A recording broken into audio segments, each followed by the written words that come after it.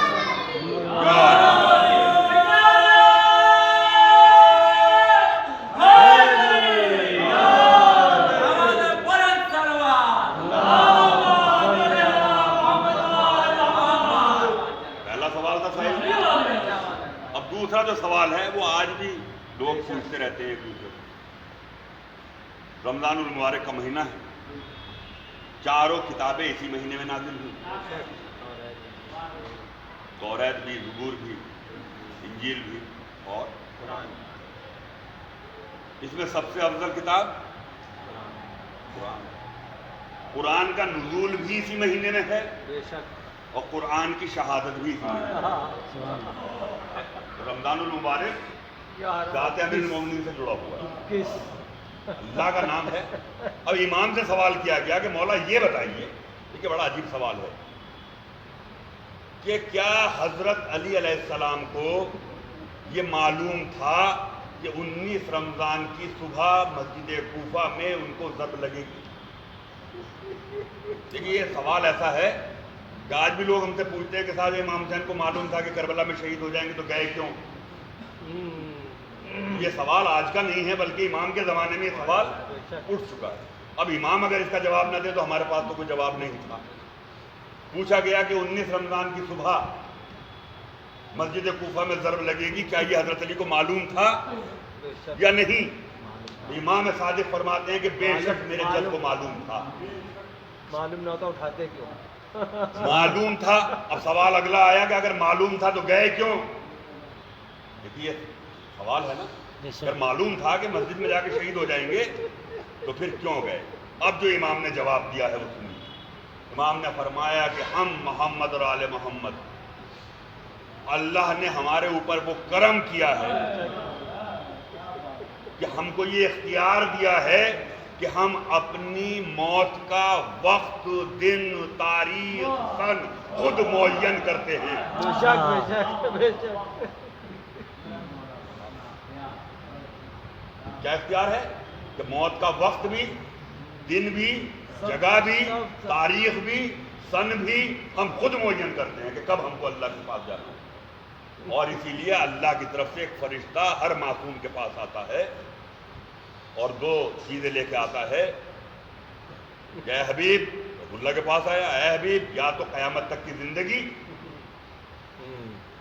یا پھر اللہ سے ملاقات, کیا پسند کرے گا؟ کہا کہ مجھے اللہ سے ملاقات پسند ہے. کہا کہ پھر وقت طے کر لیجیے اور آ جائیے. یہ ہوتا نا جب ایک دوست کو خط لکھتا ہے کہ آپ ہم سے ملاقات, جب آپ کو فرصت ہو, جب آپ کے پاس وقت ہو تو ہم سے آ کے ملاقات کر لیں. تو رسول اللہ نے ملاقات کا وقت معین کر دیا. شہزادی کونین کے پاس فرشتہ آیا کہ آپ کیا چاہتی ہیں؟ کہا کہ میں اپنے اللہ سے ملاقات کرنا چاہتی ہوں. تو اس لیے مسکراتے ہوئے آئیں کہ آج میں نے وقت معین کر لیا, اب میں ملاقات کروں. 18 رمضان کی شب میں مولا کائنات کے پاس فرشتہ آیا, کہا کہ یا علی یا تو قیامت تک کی حکومت اور زندگی لے لیں یا پھر اپنے اللہ سے ملاقات. کہا کہ میں اپنے رب سے ملاقات کرنا چاہتا ہوں. قربتاً اللہ نماز پڑھتے تو اللہ سے ملاقات کا بہترین جگہ نماز, وہ بھی محراب اور وہ بھی سجدے کا عالم, سب سے افضل رکن ہے نماز کا. یہ مولا علی نے طے کر لیا, چوتھے امام نے طے کر لیا, امام حسن نے طے کر لیا, امام حسین نے طے کر لیا, یہاں تک کہ 11 اماموں نے اللہ سے ملاقات کرنا پسند کیا اور طولانی زندگی کو ترک کر دیا. لیکن جب ہمارے اور آپ کے 12ویں امام آئے,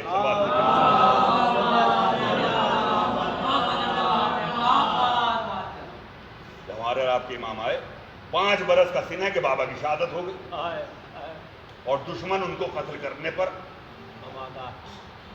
5 برس کے سن میں اللہ کی طرف سے فرشتہ امام کے پاس آیا, بتائیے کیا چاہتے ہیں؟ تو خالی 14 معصوم میں 13 نے اللہ سے ملاقات کرنا پسند کیا. آخری ہادی جو 14ویں ہیں انہوں نے کہا کہ مجھے قیامت تک کی حیات چاہیے. اب سوال یہ ہوتا ہے کہ ہر امام کا کوئی جو بھی ارکان ہے وہ بدلتے نہیں ہیں. جیسا رسول اللہ نے کیا ویسے حضرت علی نے کیا, ویسے امام حسن نے. یہ 12ویں امام نے ملاقات چھوڑ کر زندگی کیوں دی؟ اس کا مطلب یہ ہے کیونکہ فرشتہ ساتھ ساتھ ایک پیغام اور بھی لایا تھا. کہا کہ آپ کے اجداد نے اللہ سے ملاقات کو ترجیح دی، اس کی وجہ سے اللہ نے آپ پر یہ کرم کیا ہے کیا کہنا کہ آپ ہر شب اللہ سے ملاقات بھی کریں ہاں اور قیامت تک کی حیات بھی لے لیں۔ ہاں سبحان اللہ کیا کہنا کیا کہنا تو اب ہمارے امام ہر شب اللہ سے ملاقات بھی کرتے ہیں، یعنی امام زمانہ کی ہر شب شب معراج ہے اور قیامت تک کی زندگی بھی ہے۔ اب لوگ کہتے ہیں کہ صاحب ایسا کیسے ہو سکتا ہے؟ اب دیکھیے، اب میں آپ کو مثال کے طور پر سمجھا دوں۔ امام حسین علیہ السلام 22 رجب کو حاکم وقت شام مر گیا، 24 رجب کو یزید کا فرمان آیا ولید کے پاس کہ حسین سے بیعت لو اور اگر بیعت نہیں کرتے تو قتل کر دو۔ قتل کا حکم کہاں پہنچا یزید کا؟ مدینے کے اندر۔ ولید نے امام کو بلایا، کہا کہ یہ یزید کا پروانہ ہے، آپ بیعت کر لیں اور ان کو قتل کر دیں۔ امام نے اس پروانے کو پھاڑ کے پھینکا، کہا کہ میں نے اپنا وقت معین کر رکھا ہے، یزید کی کوئی طاقت نہیں کہ مدینے میں اس کو قتل کر۔ ہوا نہیں ہوا، ولید نے پوری طاقت لگا لی لیکن نہیں ہوا۔ اس کے بعد امام چلے، کیونکہ امام خود معین کرتے ہیں، یزید کی کتنی طاقت ہو لیکن چاہ کے بھی مدینے میں قتل نہیں کر سکا۔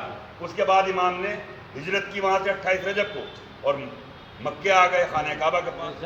اب جب حج کا وقت آیا تو وہاں پہ یزید کا حکم پہنچا کہ حرم خدا میں حسین کو قتل کر دو۔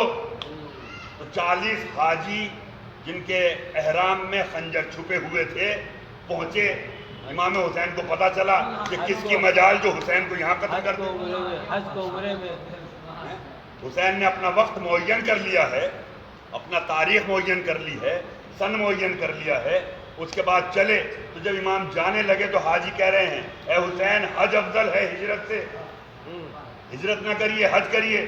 اب یہ اللہ کا معجزہ ہے کیا کہنا کہ خانہ کعبہ کی دیوار سے آواز آئی حسین شہادت مبارک، شہادت افضل ہے اس وقت حج کرنے سے۔ سبحان اللہ سلوات بھیجی محمد۔ اللہم صلی کیا کہنا محمد وعلی حج کو عمرے سے حج کو عمرے سے خانہ کعبہ کی دیوار سے آواز آ رہی ہے شہادت افضل ہے ہجرت سے، حج کرنے سے، آپ ہجرت کریں۔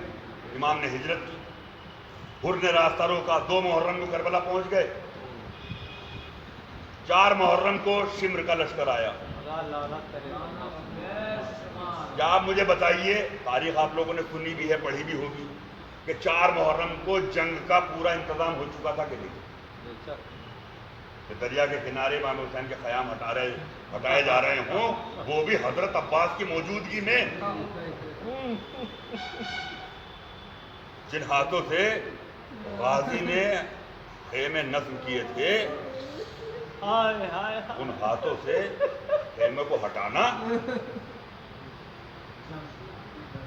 اور جب یزیدی فوج نے کہا کہ ہٹائیے تو غیظ میں آ گئے، اور امام حسین حضرت عباس کو کربلا تک کے لیے روکتے ہوئے آئے، جہاں جہاں بھی تلوار نکلی کہا کہ نہیں بھیا عباس یہاں نہیں۔ سب سے پہلے حضرت عباس کی تلوار امام حسن کی شہادت پہ نکلی، اور شہادت پہ اس وقت نکلی کہ جب جناب ام فروا اپنے بیٹے 2 برس کے قاسم سے یہ کہہ رہی ہیں کہ اے قاسم میرے لال، اگر تم جوان ہوتے تو کس میں ہمت تھی کہ تمہارے بابا کے جنازے پہ تیر آ جائے۔ اور یہ علی کا بیٹا عباس سن رہا تھا اور تھر تھرا کے کانپتے ہوئے تلوار نکال کے آئے، کہا کہ مولا اجازت دیجئے ورنہ میں برداشت سے باہر ہو گئی۔ تو بس کندھے پہ ہاتھ امام حسین نے رکھا، بھیا عباس تمہارا جہاد کربلا میں۔ ولید کے دربار میں موقع آیا، کہا کہ یہاں نہیں کربلا۔ خانہ کعبہ پہ مقام آیا، کہا کہ یہاں نہیں کربلا۔ اب مجھے بتائیے 4 محرم کو امام حسین کربلا میں حضرت عباس کو کیسے روکے؟ کوئی صورتحال نہیں ہے نا۔ امام خیمے میں آئے، اور جملے آپ سن لیجئے، تاریخی جملے ہیں۔ امام نے جناب زینب سے کہا جو شریکۃ الحسین ہیں، اے بہن زینب، غروب ہوا آفتاب کو واپس پلٹانا میرے بابا کا معجزہ تھا، اس وقت عباس کو خیمے میں بلانا تمہارا معجزہ ہوگا۔ آپ سوچیے کہ کربلا میں اگر زینب نہ ہوتی تو کیا قیامت ہوتی۔ بس ادھر جناب زینب نے فضا سے کہا کہ ذرا میرے شیر کو آواز دو، اور حضرت عباس خیمے میں آئے، دو زانو ہو کے بیٹھے۔ بس جناب زینب نے اتنا کہا کہ عباس تم جیسے شیروں کے لیے تلوار کوئی معنی نہیں رکھتی۔ بس سمجھ گئے کیونکہ عالم تھے، گلے ایمان کے بیٹے ہیں، بس تلوار کو اسی بار زانو پہ توڑ کے رکھ دیا۔ کہا کہ کیا حکم ہے شہزادی؟ کہا کہ اگر حسین چاہتے ہیں خیمے ہٹا لو تو خیمے ہٹا لو۔ ہٹا رہا ہے جری اپنے ہاتھ سے خیمے، سوال یہ ہے کہ زینب کا حکم ٹالے کون؟ اور جری کے ہاتھ تو دریا پہ ہو گئے ہیں قلم، حسین آپ کی گردن میں ہاتھ ڈالو۔ 4 محرم کو جہاد رکا کیونکہ امام حسین نے وقت معین کر لیا تھا۔ 9 محرم کی رات شب عاشور جنگ کی پوری تیاری ہو گئی تھی، لیکن امام نے عبادت، اور وہ بھی حضرت عباس کی زبان سے کہلوایا کہ ہم رات میں عبادت کرنا چاہتے ہیں۔ پسر ساز صبح کو جب پہلا تیر چلا رہا ہے، ادھر حضرت علی اکبر نے اذان دی اور امام نے کہا سن پسر ساز، میں نے اپنا وقت عصر کا وقت معین کیا ہے اور پوری طاقت یزید عصر سے پہلے حسین کو شہید نہیں کر سکتی۔ اور اس کے بعد جہاد ہوا ہے، عزیزان محترم، ایسا جہاد کہ انصار شہید ہو رہے ہیں، کبھی علی اکبر کا لاشا حسین نے اٹھایا، کبھی قاسم کا لاشا اٹھایا، کبھی اون محمد کے لاشے اٹھائے۔ اللہ اکبر۔ آپ دیکھ رہے ہیں رمضان ہے نا، روزے میں آپ بیٹھے ہیں، پانی کا احساس کرنے والے ہیں۔ ارے ٹھیک ہے امام حسین کی پیاس کو یاد کیا جاتا ہے، جب پانی پینا حسین کی پیاس کو یاد کرنا، لیکن رمضان میں حضرت عباس کی پیاس کو یاد کرنا، پانی سامنے ہو اور پانی نہ پیا جائے، پانی سامنے ہو، چلو میں بھر رہا ہو جری، مشکیزہ بھر رہا ہو جری، لیکن لبوں تک پانی نہ آئے۔ کہ رمضان المبارک میں حضرت عباس علیہ السلام کی پیاس کو یاد کرنا، اور اس کے بعد یہ 2 بازو اٹھائے امام حسین، کلیجے سے لگائے، حضرت عباس کو گلے سے لگایا، پھر اس کے بعد 6 ماہ کا بچہ جس کو پانی مانگنے کے لیے، آپ سوچ رہے ہیں مسائل سب سے بڑا کیا ہے؟ امام کہتے ہیں اے سید سجاد، جب وطن جانا تو ہمارے شیعوں کو میرا سلام کہنا اور ان سے کہنا کہ جب میں علی اصغر کے لیے پانی مانگ رہا تھا، اے میرے شیعوں تو مجھے بہت یاد آ رہا، اے چاہنے والوں تو مجھے بہت یاد آ رہے، خدا کسی ماں کی آغوش کو پورا نہ کرے، لیکن کربلا میں رباب کی آغوش پوری ہو۔ حضرت علی اصغر کی شہادت ہو گئی، اب امام حسین یک و تنہا ہے۔ اب ایک جہاد کرنے کے بعد ایک وقت آیا کہ تلوار کو نیام میں رکھا، کیونکہ آواز پروردگار آئی، اے نفس مطمئنہ پلٹا اپنے رب کی طرف۔ بس عزیزان محترم، ادھر تلوار کو نیام میں رکھا، گھوڑے سے زمین پہ آئے، تیروں پہ معلق حسین ہیں۔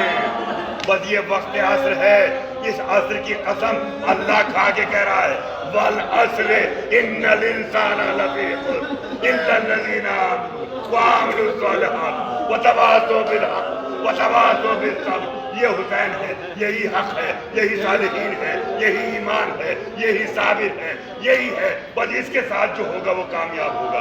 اور عزیزان محترم، امام حسین نے خود کو تیروں کے اوپر لیٹے ہوئے، آپ سب لوگ شریعت کا اتنا تو جانتے ہیں کہ اگر ہاتھ پیر کام نہیں کرتے تو اشاروں میں نماز پڑھ لی جاتی ہے۔